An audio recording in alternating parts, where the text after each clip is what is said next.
湾话艺术水阁好，国情解说2句话含你做参考。解文说理。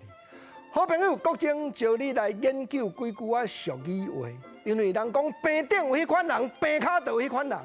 俗语就是因为世间有这款的情形，人头壳较好的，才会识斗句、识对比出来讲道理。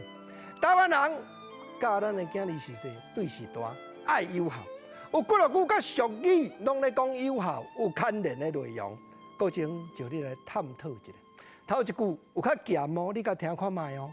讲话唔济咽喉四口观察头，咽喉甲观察头斗句，另外搁再对比。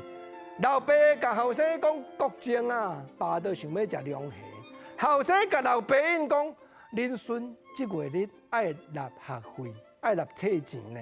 哇！在生的时阵，唔对咱的爸仔母仔较好咧，无想讲吼，款一个较青草的，互伊这咽喉，即马目睭起落啊！吼吼，鲍鱼、凉虾、太猪多样，到底时候才咧好观察头。人头壳较好的人，识即个俗语，咧甲咱教示、甲咱警戒讲，安尼对咱的时代，哪有啥物款的作用？当然啦。确实有真侪人社会做即个代志，才有人编即个俗语。啊，原因是安那大股火车恁弄好，设场摆较遮大场，电讲的朋友足够交。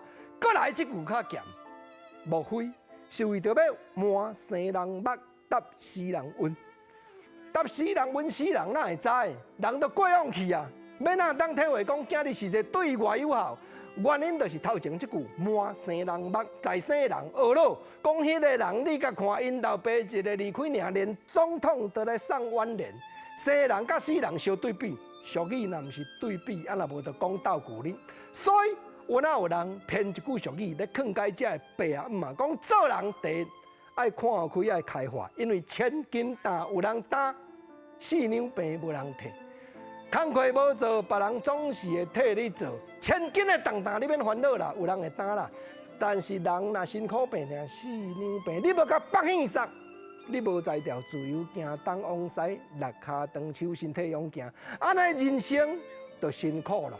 毋则讲天地人富贵贫，第一要紧。过去这俗语话，就是咧劝咱老爸讲，一定爱开化，爱看较开的。